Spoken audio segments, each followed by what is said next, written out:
Just a reminder, we've got Robin Meltzer from the Liberal Democrats speaking there. Next to him, Andre Fries of the Green Party. And next to me, Sachin Patel, the prospective parliamentary candidate for Labour, with Sam Naz of UKIP, the candidate on his left, and Zach Goldsmith is the prospective parliamentary candidate for the Conservatives. There are no MPs in Parliament at the moment. They've all gone. Everyone is a candidate. So we have no MPs in the room. Over to you. Closing, I want a better, not a bigger Heathrow, to use a phrase that was used 5-6 years ago. But I would say that the arguments in favour of a hub, which is what Heathrow wants to become, a mega hub, have dissolved. So business flights have been reducing over the years, not because of the crunch, but before the crunch until today. Transfer flights have also been reducing. And if you look at the Airports Commission's own data, which was supplied, by the way, by Heathrow, it shows that any additional activity at an expanded Heathrow would be at the expense of surrounding airports. So the only effect, really, is you're centralising activity around a monopoly. And the only beneficiary of a monopoly is the owner of a monopoly. And it does, I would say, it would do real harm to the competitiveness of London by opting for the monopoly, cobbling together a situation that was broken apart deliberately a few years ago, as opposed to investing in links that would enable London to have a proper, viable, functioning hub network, I suppose. Thank you. Patel of Labour, are you completely opposed to the expansion of Heathrow? I will be honest with you, I'm still waiting for the review as well. Well, that means no. That's a no. It's not a no or a yes. It's a case of I've had people emailing me from both sides of the argument, and each time I get a different piece of evidence, it tends to sway it back into the opposition favour. Once the review comes out, it's one of those situations. Sam Naz from UKIP. Yeah, thank you for the question. Our party believes that our policy is that we oppose it. And the idea that we have is that we understand that we do need to have another airport at some point because, immigration's gone up. So the policy is, because of immigration, we need more airports, but maybe Heathrow. Well, we understand that, London, it's... We have one planet, and to keep using it as if we have 2 or 3 is senseless and pointless. Global warming is already taking effect. We have to stop assuming that we can keep flying, we can keep doing the things that we do at our peril.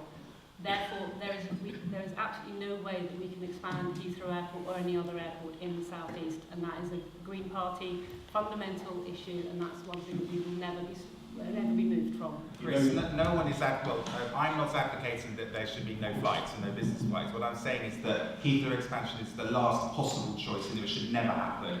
And the thing is, there is a difference between something being in the public interest. We're told by the airport aviation industry, we're told by people around George Osborne, this is absolutely crucial, the British economy will collapse, we won't be able to compete. It's a private company. It's in that private company's interest to expand. All companies want to expand. There's a very big difference between a private company's interest and the public interest. Thank you. So the next question comes from Professor Charles Roddick. I hope I've read your name correctly. Are you in the room? Yes, this gentleman here. I think it may be better if you just beam out your question. How will the panel reassure us that we're not witnessing the dying throes of the NHS? Andre Fries.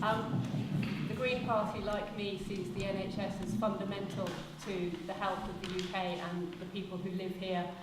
I myself have used it for personal reasons. My children use it, my son uses it. Everyone I know, practically everyone we know, uses the NHS, and we love the NHS. But I'd like to see it stop. This sneaking privatisation which Labour introduced and the Conservatives introduced.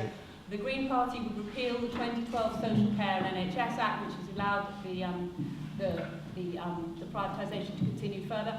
There is no point in any way that the Green Party wants to see private companies making a profit out of the health of people in the UK. The NHS is fundamental. We will not. We will fund it. We will raise tax on the top 1% of people in this country, and we will fund the NHS. That is a promise that I can give to you tonight, and from every single member of the Green Party.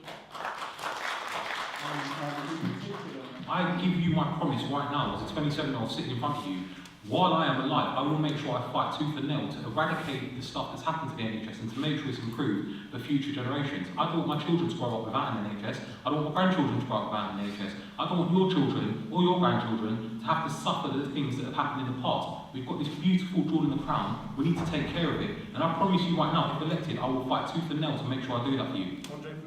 So I would like to make sure that everyone here knows that we fully stand behind the NHS. We would invest £3 billion into the NHS yearly, and we would actually, you know, from what these governments have done, the three old parties, you know, the damage that they've done to the NHS, it's only going to be UKIP that can put that straight. The coalition government has cut funding to the NHS, and most people thought it was around 25%. It isn't. Funding has gone up year after year since 2010. There have been no real term cuts to the NHS. They were asked how many fewer doctors, how many fewer nurses, and the answers were wrong again. There are 9,000 more doctors, 7,000 more nurses. So I think people's perception of what's happened to the NHS is not matched by the reality. Likewise, the privatisation line. You know, 6% of services are outsourced at the moment. It was 5% or thereabouts before the election. So the idea that everything's been privatised is just wrong. Yes, there has been a move in that direction. NUS. John Walchmus, is it? Yes, John. You're a registered voter in Richmond. Would you kindly give us your question? Do we need tighter controls on immigration? Do we need tighter controls on immigration? And the order of beginning on this would be you, Sachin Patel, the candidate for Labour in the Richmond constituency. Yeah, so Ed Miliband's already put out a case that he wants tighter controls on immigration. He's not going to rule out all types of immigration, because there's some good immigration. We just need to be more strict on how people can come to the country and claim certain benefits and how they can earn certain wages, etc. So we need to make sure we're very strict on how we do this. I don't feel ruling out immigration like some parties are going to suggest is the right way forward. I believe immigration can be a good thing, but we just need to be very strict with it, and Ed has put that into his plans. The question is, do we need tighter controls on immigration? We can't go Yeah, of course we do. Of course we do. You only have to look at the schools. You only have to look at the NHS. You only have to look around you to understand that yes, we do need control. And do you want a points-based system? We want a points-based system. How can you tell him how it would work, a points-based system? So basically, if you have the skills that businesses out there require, you would be qualified to come there. At the moment, we have an open door policy from the EU which discriminates people from the Commonwealth.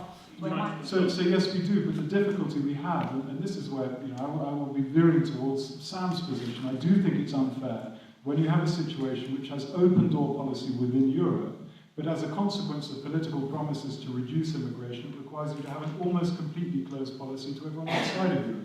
So I would like us to have a more global approach, and that would require us to renegotiate our position within Europe so that we have more control over our borders.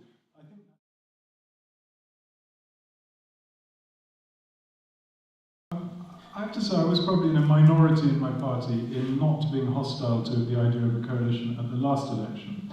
And I concede there are things that the Lib Dems have brought to the table that have been good. I think that Nick Clegg's focus on mental health, for example. The principle of coalition is now entrenched, and I think that whereas I would campaign and very much favour and prefer an outright majority for my party, the data at the moment points to a situation where there will be some kind of coalition. That does not fill me with dread. It's not my preference, but we're enough, I hope, and could do a deal if and when necessary. It's the first one where everybody is going into it expecting there not to be a majority government. And by that I mean both the two major parties as well. So the question has to be, who do you want to be in there as well? And I think that the Liberal Democrats have actually helped anchor this government in the centre. They've stopped the Tories going off and doing some of the slightly more potty things that they would have done, for example, running schools for profit, the Snoopers Charter. There's lots of stuff which we've actually managed to stop by being in the coalition, as well as our own policies, such as the income tax cuts by raising the threshold and the pupil premium, getting more money to disadvantaged children in schools. I actually think there's also something fundamentally good about two parties who start from opposite ends of the spectrum having to come together to find a kind of middle ground at times, because not in every scenario, but I think quite often all governments are probably coalitions of some sort anyway. Certainly the last Labour government, they disagree with each other a lot. At least what's happened under the coalition is that no one's under any illusions. You start from two different sides and you see what you can do, and quite often you might come up with something better. Coalition I think the problems that we have facing the country are fundamental and wide-ranging, and I think that one party's set of policies isn't necessarily going to deal with all of them. I don't know what coalition we'll get. I think this is an exciting election. I think if there's one time that you actually can say, you know what, maybe I'll just vote for that party I really want to vote for, rather than, oh, should I vote for them to keep them out? Or should I go vote for them to keep them out? Or, oh, it's just a two-horse race. This is your time to say, right, actually, I'm going to vote for who I believe in. It is on the rise, and I do believe that people are waking up to the fact that they're tired of the old politics that runs within these governments. You know, they don't listen to the people, and if you want real change, it's all about UK. Okay. Well,